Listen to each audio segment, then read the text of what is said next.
بسم اللہ الرحمن الرحیم۔ حضرات گرامی، جب غار حرا میں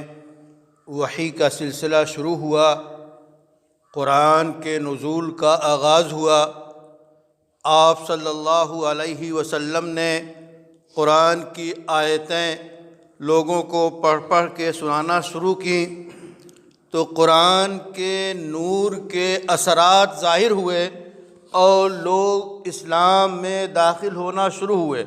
اللہ کی بات ماننے اور قرآن کے اثرات کو قبول کرنے کے لیے ان کے دل تیار ہوئے۔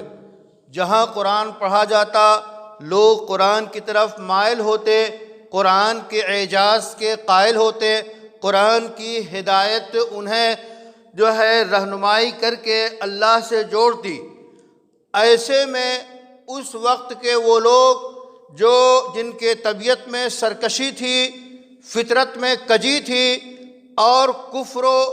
گمراہی میں وہ ڈوبے ہوئے تھے، انہوں نے جب یہ دیکھا کہ قرآن کے یہ اثرات ہیں تو ان کی سمجھ میں کچھ نہیں آیا، وہ ہکا بکا ہو گئے۔ انہوں نے یہ سازش رچی کہ ایسا کرو، قرآن سننے سے یہ سب ہو رہا ہے، اس واسطے وقال الذین کفروا، ان کافروں نے کہا کہ لا تسمعوا، کہ اس قرآن کو سنو مت، قرآن سننے ہی سے ہدایت مل رہی ہے، یہ اثر پیدا ہو رہا ہے، انقلاب آ رہا ہے، تو ایسا کرو کہ قرآن کو سنو مت، بلکہ جب قرآن پڑھا جائے والغوا فیہ، تو اس وقت شور و شغب کرو اور پروپیگنڈا کے ذریعہ قرآن لوگوں کو سننے نہ دو، کانوں میں جانے نہ دو اس کی میٹھی آواز، تاکہ اس کے اثرات نہ ہو۔ گویا یہ روش اول دن سے اس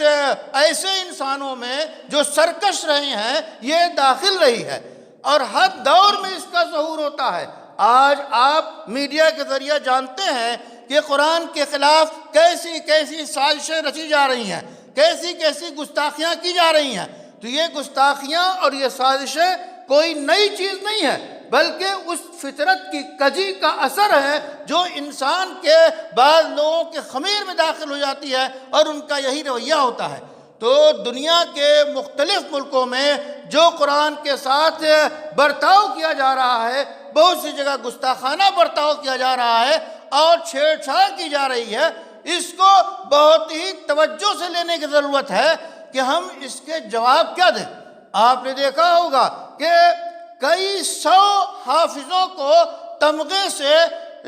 نوازا گیا، تو گیا حافظوں کی حوصلہ افزائی کی جائے، قرآن کے حفظ کو بڑھایا جائے، بچوں کے سینوں میں قرآن کو محفوظ کیا جائے۔ اس طرح ہم قرآن کے حافظ تیار کر کے یہ نمونہ پیش کر سکیں کہ قرآن ہم نے محفوظ رکھا ہے اور یہ ہمارے لیے سعادت کا ذریعہ ہے، اور اس کے خیر کو ہم پھیلائیں، اور ہم ایسے ہر کام کی یقیناً مذمت کرتے ہیں جو قرآن کے خلاف کہیں بھی سازش رچی جائے۔ اس واسطے اس کا عملی جواب ہمارے اندر یہ ہونا چاہیے کہ مکمل قرآن کو ہم ہدایت سمجھتے ہیں اور اس کے مطابق قرآن پہ عمل پیرا ہو کے ہم اسی طرح قرآن کو پھیلاتے رہیں جیسا کہ رسول اللہ اور صحابہ اور ان کے بعد کے لوگوں نے دنیا میں پھیلایا۔ اللہ سے دعا ہے کہ ہمیں قرآن پڑھنے، پڑھانے، اس پہ عمل کرنے اور اس کے پیغام کو دنیا میں عام کرنے کی توفیق عطا فرمائے۔